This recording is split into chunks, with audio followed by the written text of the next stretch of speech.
immediately started spitting rain and it was windy. And so I went home. Yeah, sure. So I went home and turned on the radio and there was Hank.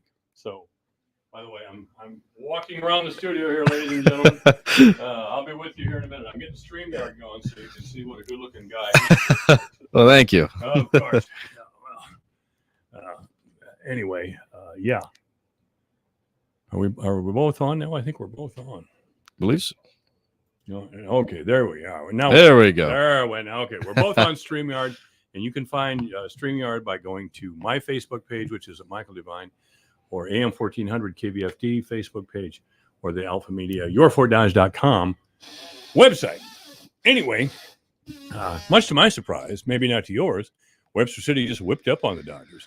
Well, Webster City runs a style of offense which is really hard to learn and be in. Probably the toughest offense to simulate in practice. And if you're a new person going against Webster City and you haven't yet played against that offense, then you're going to struggle. What do you mean? So Webster City, instead of a quarterback, they run what is called a spin back, and they also primarily run a tailback and a wing back. And for all of their plays, they just run like a three-headed back system. They throw the ball once or twice a game. And they do a lot with the offensive line, pulling the guards and moving them. And it's about that ground game, really. So it's a Big Ten system. Yeah. And they keep everything jam-packed twice. Rarely ever do they spread a wide receiver out wide. And they usually call it like a split end because it's more of just a tight end, really. And your spin backs like the quarterback. Yes. He's taking the ball from center. Yep, he's taking the ball from the center. He's throwing the ball on the few times they throw the ball during the game, which is mostly through fakes, But, yeah, for the most part, it's either direct snaps to either the tailback, the spin back, or spin around in that backfield. But that offensive line does wonders for Webster City. Well, the longer especially around Nevin Mulholland and Randy Coleman, they're always talking about the offensive line.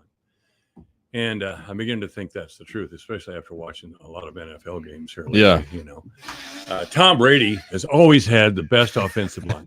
Brady is a great quarterback. I wouldn't take anything away from him. He's the best precision quarterback I've ever seen. By that, he can always get the ball in the neighborhood of the receiver. Then he wants the receiver to go get it, but that's every quarterback in the league and every quarterback who ever was. But he wouldn't be Brady without a great offensive line. True. But at the same time, I think that if I'm an offensive lineman, then if I were to choose any quarterback I'd like to protect, then I'd definitely choose Tom Brady. I don't know if they necessarily look at that as, he's the GOAT, he's the best of all time, but just that he's the top available and he's the dog, man. You want to go out and you want to definitely protect him. Well, I guess the point is that we need a strong offensive line or we're going to move the offense. Yep. The Iowa game on Saturday, I watched the Iowa game. And, of course, Iowa won. They won big, and Iowa looked good, frankly, especially Spencer Petras, who's been under a lot of heat and will continue to be under a lot of heat. But, frankly, I thought Rutgers sucked bad. They sucked hard. They sucked wicked bad. They weren't they're not a top team in the country. Sure. And I don't know where Iowa is, but I don't think they're ranked in the top 25. No, not at this point anymore. Maybe they were in the preseason poll, but I don't think they have been since. Iowa's always been pretty lucky in that preseason poll. They always get in the top 25. I've never figured it out. Who is that? Who is that one guy? Colin. Colin. Yeah. He's always railing on the Honka. What are they doing in the top 25? They bite hard, Well, we talk about how sports have to evolve over the years, and just like you said, that doesn't really happen in Iowa. And I think part of that. Well, you got Kirk Ferentz in there 24 years. Kirk is not going to evolve. Yeah, he's the longest tenured head coach with one football program as the head coach currently in the FBS. I don't know how many have really got that beat, frankly. No, second place. Coaches of his generation. Yeah, I just read an article about it. The next closest coach is around like 16 years. I don't even remember who it's for at the top of my head, but yeah. Ferentz has got a lot of support. He's a good man, but I really thought his time was over 15 years ago, to be honest with you. But he's still out there grounded and pounded, and a lot of folks, and maybe I should come around to this idea, is that we're just Iowa. We're a small rural state. we don't. We can't recruit like the SEC and some of the other big conferences can. Yeah, exactly right. By the way, I think Texas and Oklahoma are going to get a rude awakening by when they get over the SEC. I can't wait. I can't wait either. As a Go ahead, Cyclone fan. Sooners. Yeah, you rock and roll over there. As a Cyclone fan, I cannot wait for them to join over there, especially Texas. Sooner, I can understand a little bit more. I mean, they have been very impressive, especially in the Big 12. Mm-hmm. And just me personally, my first ever football game I remember watching on TV was when Sam Bradford was a quarterback for Oklahoma. Southern Sam. And to me, he's always been my favorite athlete of all time because he played in this first game I ever watched of football that I remember and like paying attention to. Right. He beat Iowa State. I think it was like 62-14 or something. Oh, yeah. And I thought him and his big curly hair was just the coolest thing ever as a little kid. And then he went on to win the Heisman and tore some MCLs and ACLs and did okay in the pros before he retired short. Yeah. They had two quarterbacks coming out that year. One, Sam Bradford, and the other was Colt McCoy. Remember Colt McCoy? He played in Texas. Yeah.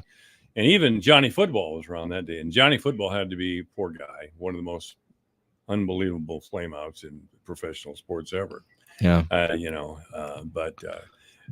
always thought Colt McCoy had the perfect name for a quarterback. It's pretty cool. Colt McCoy. Colt McCoy. Yeah. I mean, if you want something that sounds like a gunslinger for sure. Oh, I mean, yeah. Colt and then McCoy, pretty strong. And then Graham Harrell was at Texas Tech. They were really good that year. Mm-hmm. So yeah, that era of college football is sweet to me just because of the time I was when I was a little kid, remembering that. Sam Bradford played in the pros a long time. He wasn't, he was quarterback for my Vikings there for a while. He was adequate, but he was never that good, frankly. And I'll tell you, some of the teams he were on were just terrible. Yeah, yeah. Never. I don't think he's still in the NFL anymore. He's not. He retired, but he never played a full season. I was always injured. That's what it was. He went to the St. Louis Rams. Yeah, when they were still in St. Louis. Yeah, and he was always injured, and they got tired of him. It's crazy. They gave up on him. Yeah, they did. They did. Yeah, the guy's never going to play a full season, as you said. So yeah, you're exactly right. But when he did play, he was awesome. And to this day, he still has the highest rookie contract ever signed by an NFL rookie. Really? To this day, yeah. He's so he's still got that going for him. I've seen all these articles about, man, Sam robbed the NFL and all the great contracts he got. But it's like at the same time, he was very talented. Like you say, it's injury concerns, but I don't know. Sam's my guy, so I'll back him up whenever. Well, I hope that doesn't happen to Joe Burrows. Joe Burrows is a great quarterback out there in Cincinnati. I mean, anybody who takes the Bengals to the Super Bowl in their second season? Yes. Wow, that's impressive. It surely is. He should have gone to the Cleveland Browns. Cleveland Browns and Detroit Lions are the two teams that have never been to the Super Bowl. And looking at them this year, I don't think they're going to be there. They may have beat my Vikings on Sunday. They were ahead when I left the house in pain. So, in pain. Yeah, that's for sure. Well, there's still about, I think, 9 teams that haven't won the Super Bowl, but I know the Vikings are up there in that list. Oh, way up there. Vikings have been to the Super Bowl 4 times. It was mainly in the 70s, And, it was just the last time they got beat by the Oakland Raiders. Now, you know who's an Oakland Raiders fan. That'd be Darren, our immediate supervisor. Yeah. At least he doesn't rub it in. Well, they're 0-3. They're the only 0-3 team right now, so that's okay. Yeah, I've tried not to talk with Darren about football because he gets kind of emotional. Well, I mean, being a Raiders fan, I couldn't imagine it. Yeah. Well, there's a lot of Raiders fans, frankly. It's surprisingly. I guess it's the image they have, the pirate and the Al Davis just win baby stuff. But all of that. So again, I went to Dodger Stadium to watch the game. It's too doggone cold for me. Did it warm up? I mean, so there was that drizzle like all throughout, and that's another thing that affected the game too, especially when you're a complete ground game offense like Webster City. And the Fort Dodge Dodgers, for the folks that didn't know that, they were 3rd in 4A football in passing attempts. The Dodgers were? Yeah, like in total for the entire season. And that's a big switch up than what they had last year. Heading into that game, actually heading into the game against Marshalltown, which was last week, the Fort Dodge Dodgers were number 1 in rushing attempts a season ago. So talk about a 180 on how now they're running similar plays. They're not changing their scheme or nothing, but they're more dominant when it comes to throwing through the air. I mean, all in total, their starting tailback only rushed the ball, I think, 4 or 5 times So yeah, it was something that was tough. That drizzle makes it harder to throw, harder to catch. Oh yeah. Which that eventually went away, but I imagine that it was still wet on the turf. I was in the booth, so Yeah. I guess I don't know too much. Sure. Yeah. Well, I just wasn't in the mood to put up with it, I guess. Yeah. I got there and said, I'm not listening to this. But I did listen to most of your broadcasts. Oh, thank you. And I got deep into the third quarter when I realized, Fort Dodge was just not going to pull it out. And boy, Jackson Cherry is awesome. Their tailback. Fort Dodge's? Webster City's. Webster City. Fort Dodge is a very talented tailback as well, but specifically about Jackson Cherry, their starting tailback, 6 rushing touchdowns that game with 290 rush yards. I went to high school with his brother. He might have been a freshman when I was a senior. I don't remember completely, but his older brother, James, was an amazing athlete as well, but a lot more. He was a lot bigger than he was and was more on like the offensive and defensive line, but he was a guy that got third at state his senior year, was a great wrestler and just powerful. Yeah. A very athletic family, that whole Cherry family. Well, it sounds that way. Is our guy from Gowrie, the big guy from Gowrie, is he getting any playing time with the Hawkeyes? Do you know? Oh yeah, Aaron Graves. Yeah, Aaron. He has 2 sacks on the season so far. He has 2 sacks as a freshman. Yes, that's awesome. So, who is the team that they played till like 2 a.m. against? Like week 3. There's the poster up there. Nevada. Yeah, he recorded his first sack against Nevada, and then he had another one against Rutgers this past week. He did. Has he been starting? Not starting, but he's been coming in. He's been coming in for relief. Yeah, a little rest here on pass. But he should be awesome. He's awesome, and he's such a nice kid. And I've been lucky enough to talk to him. And I mean, he's a workhorse. He's 24/7 throughout the day, because he wasn't just like an athlete. He was the kid that was involved in the community, and he was a 4.0 student kid. State wrestling champion. He averaged 28 points per game in basketball. That's right. He played basketball and he wrestled. Yeah. That's ridiculous. And that's from outer space. He was a baseball player too, but I don't think he got to play senior season. I'm not for sure, but I don't recall. How would you like to throw a fastball to Aaron Graves? No. God, if he hit it, he'd take your head off. I know. Yeah. that Randy Johnson, the great pitcher for mainly the Diamondbacks, Arizona. He was 6'10". In the windup, and I used to watch him and go, my God, that guy's going to bail out of the batter's box. Just the windup is so intimidating. As a matter of fact, John, what was his name? Chuck. He's a real character, played for the Phillies. He was a friend of Randy Johnson's. Mm-hmm. He just once during the All-Star game just wouldn't, he wouldn't bat. I'm not getting in the box. Yeah. He finally did, but I think he intentionally struck out so he could get out of there as quick as he could. Yeah, but very smart kid, and I remember even talking to him because he was the number 1 defensive lineman coming out of the nation, his senior year. And I asked him, what about Iowa, besides it being the local school? What made you pick that? Because he probably could have went anywhere, right? Oh, I would think.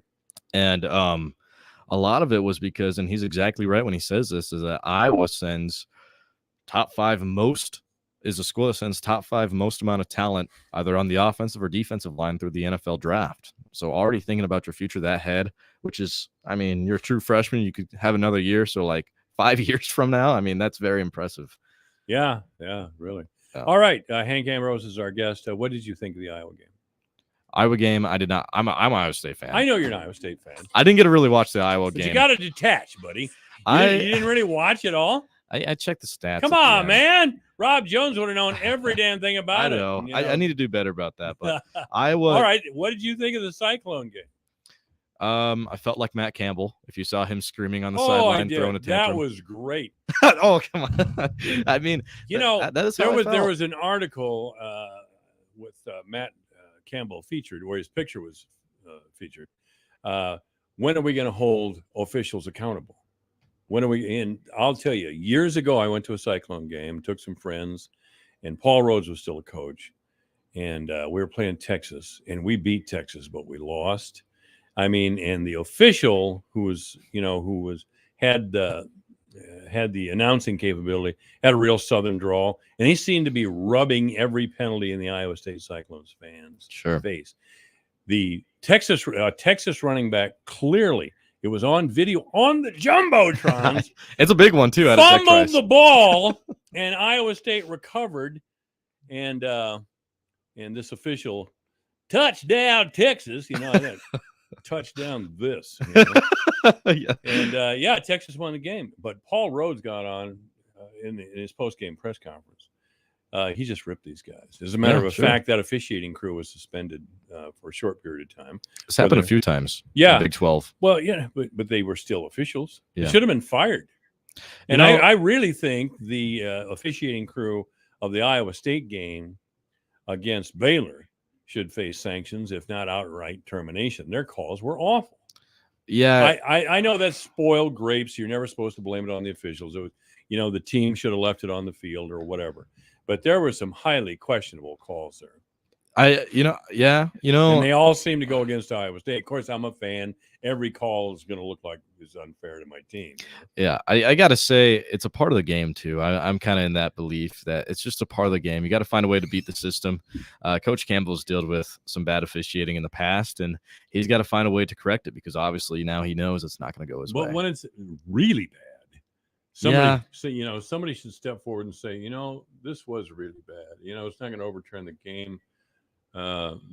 The outcome of the game, but these guys really sucked, and we're going to have to get somebody better in here, because that's the way the game is played. If the coach doesn't do his job, he's gone. If the players don't do their job, he should. They're out. He has every right to be upset, and I'd rather have a coach who is. I'd rather have a coach who is as loud and mad about it as Coach Campbell is, than one that just stands on the sideline and goes whatever. Yeah.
Get yours now for just $3 with free shipping, backed by our quality guarantee. Just go to harrys.com now and enter code TOPDOG at checkout. That's harrys.com, code TOPDOG. Divine Intervention is online at yourfortdodge.com, on Twitter at JMike1400. All right, and in the studio is City Manager David Firks, and he's showing me chocolate. Are you taunting me? I am taunting you with the chocolate. And what, did you bring me a little bite of chocolate? No, I got this from downstairs. Oh, you did? Yeah. You get all those. That girl has such a crush on you downstairs. I mean, you and Kreinbrink. I don't know whether it's, you're big guys with not a lot of hair or what. She's into that stuff. I don't know. She likes, maybe she likes bald guys. She, I don't have much hair, and I'm a pretty big guy, and she didn't do that for me. Yeah. So when my wife and I started dating, I still had hair, but it was starting to go a little weak. And then I don't know, we had to be married and everything. And she's like, I think bald's sexy. I'm like, okay, good. Did you shave your head? Well, I cut my hair myself. I put a clipper on with a guard and just do it myself. Okay. It's very low maintenance. I bet it is. And I haven't spent money at a barber shop in I don't know how long. I got clippers at home. Mm-hmm. Mainly it's for body hair because I'm hairy everywhere except on my head naturally. But maybe I ought to go that route. I don't know. Maybe. Anyways, but the chocolate brings up a good point. So Halloween is coming up. All right.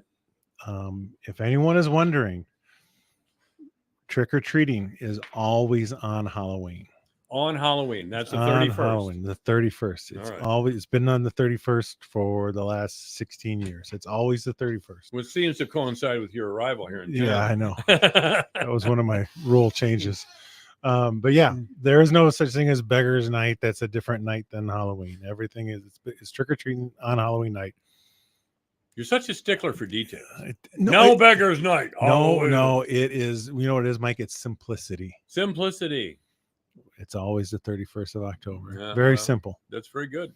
Yeah. People are already starting to call City Hall asking when Beggar's Night is. It's like October 31st, Halloween. Always. Trick-or-treating. Okay. So is there a curfew or anything like that? Well, I think there's a curfew law, which this doesn't really surround it. We have rules, but it's not really rules. It's more guidelines, just kind of community guidelines. What do we do? 5:30 to 7:30 is the time. And that's not so much, again, that's not like a hard and fast rule that somebody's going to get a ticket if they're giving away candy at 7:35 or at 5:15. It's just so that people know, hey, if you're going to participate and have candy or send your kids trick-or-treating, it's 5:30 to 7:30. Okay. If you have a question or comment for David Firk, City Manager, 955-1400. That's 515-955-1400. I understand our mouthy little animal control officer who also works here. Who I've known for many, many years. Kayla. She's great. Cool. Oh, yeah. She wants to make some sort of change. What's the problem? As far as breed specific. Now, I want to tell you now. No, it's not breed specific. I know. Okay, but don't say that. People are going to flip out. Why would they flip out if I said breed specific? Because there are pit bull lovers in this city that. Well, that's too bad. They're savages. If you say breed specific, they're going to come out of the woodworks. Well, I said that because some people like me think that maybe having all these pit bulls in town is not a good idea because a pit bull will attack. We had a breed. Have you ever seen a pit bull smile at you? That is a scary thing. Smile? Oh yeah, they get right up in your face. They can be friendly dogs. Yeah, but they open that mouth and that kind of smile, and all you see is teeth like jaws. Is this thing going to take my head off? I mean, it would definitely take my grandkid's head right off. I know. I've had some friends that have pit bulls and they're wonderful, friendly dogs, but yeah, they are a little bit scary. Oh, they can be, absolutely. They're like piranhas of dogs. They are the piranhas of dogs. Oh, those teeth again. Those teeth would just scare the hell right out of you. I was out at Almost Home and they had this big friendly pit bull, jumped up on my lap, wanted to be petted. I did, but he had his face just a few inches from mine. He goes, oh, Jesus, get me out of here. But a pit bull, and a German Shepherd has this in common with a pit bull. They'll attack. That's what a German Shepherd was for. As a matter of fact, most police dogs are German Shepherds. Yeah. And the canine officer here at Fort Dodge, whoever it is, I'm sure they give, if they have a German Shepherd over there, they probably give the Shepherd commands in German because a lot of these police trained or police canine dogs are German Shepherds and were trained in Germany. I don't know if that's a case here in Fort Dodge or not? Well, our trainer is also one of the officers, and that's Paul Samuelson. So Okay. he's training. He's getting puppies, and he's training. He's training the himself. dogs. Yes, he trains other departments' dogs as well. So Oh, really? yeah, we're really blessed to have him on the force because he basically can handle it. I could be wrong, but I believe both our dogs are Belgian Malinois. I'm mispronouncing that. Malinois, something like that. Right. Which looks like a shepherd, except smaller and darker. Okay. I think one of our former dogs may have been a German shepherd. But yeah, they typically make up police dogs. Yeah, and they can be they can be tendency to be pretty aggressive dogs. So with that, now that we've said that, shouldn't we kind of, I'm not afraid to be bit by a rat terrier or a Jack Terrier or any of those little terriers, even though they're ornery little suckers. Larry Flannery was my accountant for a long time before he passed. Yeah, and he had one of those little suckers, and they'd come. I know Chihuahua. I don't go around Chihuahuas. Those are some vicious little things. If they were bigger, man, they'd just be murdering people. Okay. But because they're only about 2 pounds, they can't. But if a Chihuahua was a 100-pound dog, man, that would be like they'd be homicidal. Yeah, they would, but they're not. No. So, but pit bulls can get up there, and pit bulls are awfully physically strong. Yeah, pit bull is really the only breed that if I had to fight most dogs, I'd be okay, because I walk with a cane. Mm-hmm. I mean, I shouldn't say a cane; it's a walking stick. Yeah, it's about 5.5 feet long, so I can really whack a dog's nose hard with that sucker. A pit will just keep coming. He just, they will, and they're fighting dogs for a reason because they like to. Yeah. So why are we shying away from the breed specific? This discussion and the council action had nothing to do with breeds. So, all right. I mean, I know you want to take it down a tangent of breed specific, but that's not what it's all about. The change. So the council here, just let me be, just so I'm clear as to what you're saying. Yeah. The council has decided that they will not talk about breed specific banning of any sort of. No, pet. They haven't been asked that question in probably over a decade. But there was the debate over a decade ago about breed specific rules, and that wasn't supported by the council then. I remember going to that meeting. Yeah, this discussion now is nothing to do with breeds. It has to do with the definition of dangerous animal, and because in our code we have dangerous animals and definitions and certain rules and regulations on those, and then we have vicious animals and certain rules and regulations on those. And what our animal control officers experienced in the job is that the definition of dangerous was for lack of a better term, incomplete. It left a lot up for, maybe, not sort of, it kind of, I guess maybe say it a better way. It kind of put certain animal behavior in that definition that maybe shouldn't be in that definition yet, or it should be defined or then regulated as a dangerous animal. So what Kayla, and then she worked with Assistant Chief Corey Husky on, is to find a definition that fit for dangerous. And I don't think any of us are too proud to say it. They what they did is they plagiarized Des Moines ordinance. They saw Des Moines ordinance on dangerous and said, okay, that'll work. And so really we do that a lot in Fort Dodge. Well, cities do that a lot because, it's like the collective intelligence of all cities. You see what your friends are doing in other cities that have dealt with an issue. And then if you like what they've done, you take their language. If you don't like it, you may add to it, things like that. I mean, like the other one, the off-road ordinance. I mean, that's pretty close to copied off Marion, Iowa. Marion just approved that. So are my son and grandchildren. Yeah, and we like that one because that one was, again, done after the state code that just changed, or the state law that changed this summer.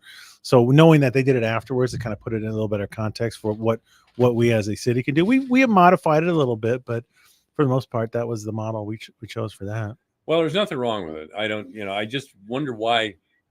I remember there was down at one of our parks. I think it was down at Crawford Park.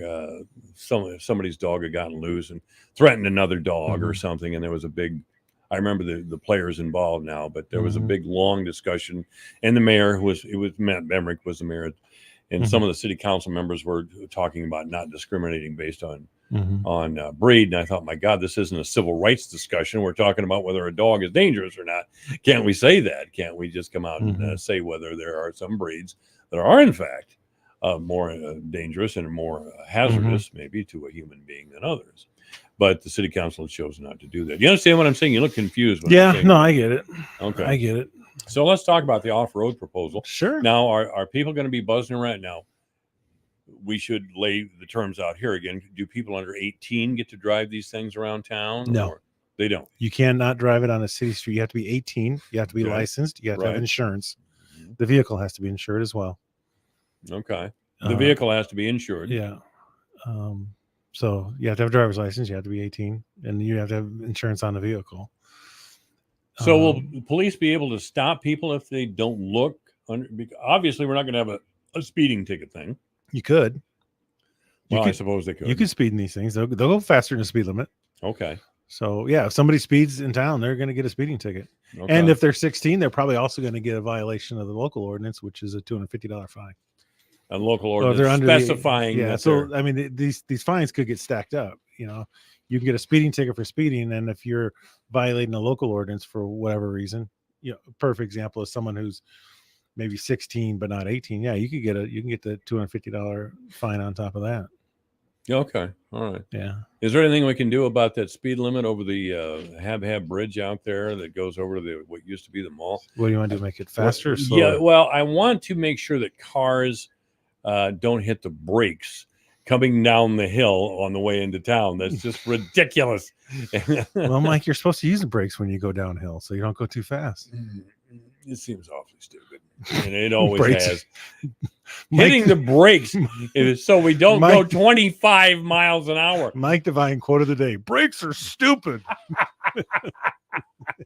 I think I should. Yeah, I think I should be put in my tombstone. Brakes are dumb. Brakes suck. That's another thing the mayor never listens to me about. That and making Fort Dodge a sanctuary city for marijuana smokers. He just doesn't get it. I don't know what to do. I don't think we could do that. Probably not. Probably not. The governor is very much opposed to marijuana sales in the state of Iowa, so it's not going to happen. Even though Illinois is building a big marijuana store, I guess, across the river from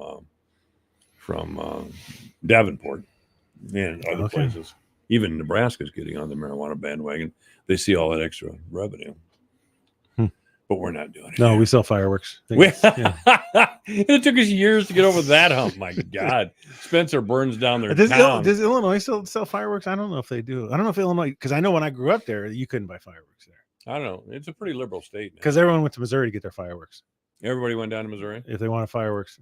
I guess they could go to Indiana too, but they went to Missouri to get their fireworks. Some guys here in our part of the world used to go to South Dakota. They were big fireworks. Yeah.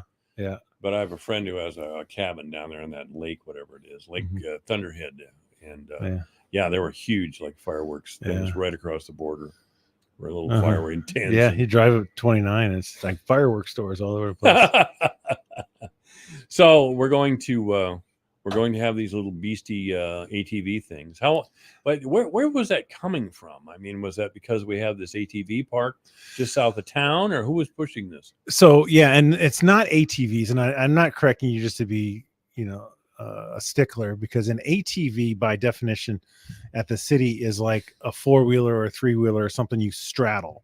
Mm-hmm. A UTV or OHV, whatever they're called, is more of those side by sides. Right. They look like little Jeeps or dune buggies, things like that. I think we've had some discussion probably over the last couple years, now that the OHV park has gotten popular. It's like, hey, should we allow people to come into town, go to restaurants, buy gas, go to the hotels and not have to trailer their vehicle to go back and forth from that? And so those were conversations that had been had for a while. Then there was always kind of the discussion, okay, where's, what do we draw the line with there? Is it just back and forth to there? There's certain streets, whatever. We kind of hemmed and hawed about that. And then I think what prompted this action here is with the state law changing, it created regulations on the operation of these vehicles on all roads. Now, it did allow cities to then determine whether you can drive them on city streets. but it created a nice, I would say, regulatory standard for just the operation of them, what, how they have to be equipped. You have to be 18, all that stuff. So it's like, okay, this is getting a little easier. Now let's have a discussion of whether we want them on a city, or if there's a reason we don't want them on city streets. And, we concluded through the work, and, we had support of riders to say, hey, this is a good thing. We had support of the Convention Visitors Bureau, because they get contacts of people who want to come to the park. They want to know if they can ride on the city streets, like I said, to do their shopping, to stay the night. That they regularly hear those comments, so it's something that people are interested in.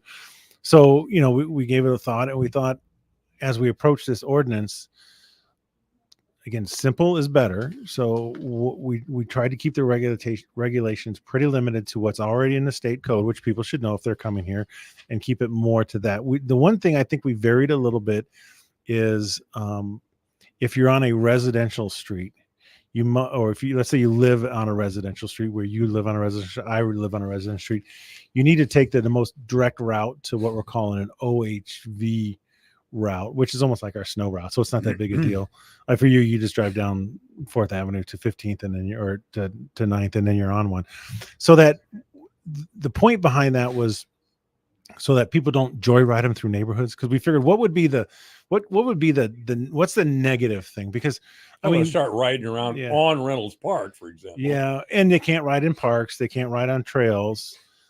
They can be in a park if they're on a designated surface that's for a car. Like if you want to drive your vehicle through like Loomis Park to go park and fish down at the end, you could do that. Now you couldn't drive through the soft trails, but you could drive anywhere a car is authorized to drive.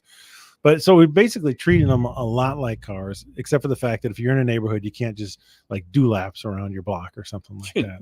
And again, that's just to avoid, people wanting to do that, because, they're not as much of a car where you're going to go in and go shopping as they are for, pleasure riding, or whatever the term would be, joyriding, or whatever that is. So, we think it'll help. People go to the OHV park, it'll help. There's a lot of riders around the state that when it's cold out in winter, they like to run on the rivers, which you can do right now. You can run on the river, but in Fort Dodge, until this rules pass, you can't get off the river. Whereas in this case, you'd be able to get off and ride through town, stop at a restaurant, eat some food, things like that. Okay. So I think it'll enhance not only the visitors recreating, coming to the OHV park from out of state, but it'll enhance overall recreation in the community. Okay. So did we have a band? Did we have an ATV club, or I'm using ATV again here? OHV or UTV? OHV. I don't know. There's so much a club. I mean, I've never discussed it with people representing a specific club. I mean, I've talked with riders and enthusiasts just to learn about, like, what are these vehicles about? What are the kind of things that are good regulations, what are bad regulations, how does it fit into what we're trying to do, what are some of the safety issues we need to be aware of, things like that. Okay. All right. So those were the two biggies then that we discussed or were discussed at the city council meeting. By the way, I want to remind everybody that there is a debate in an hour, I guess, out at Iowa Central. You might have heard Jim Kirsten on in the last hour. He talked we have to come in the west entrance of what did he call it? West entrance out there, where they serve the kids meals anyway. Cafeteria. Student Services Center or something like that. Something like that. That Student Services Center is the word I was looking for. Anyway, there's going to be a debate for those running for county board of supervisors. I guess that's cool. Nikki Conrad and Tommy Coleman on the Democratic side, and Austin Hayek on the Republican side versus Coleman. And I'm sorry, I don't remember the Republican candidate's name for the other supervisor seat that's open. I don't know. Whoever Nikki's opponent is.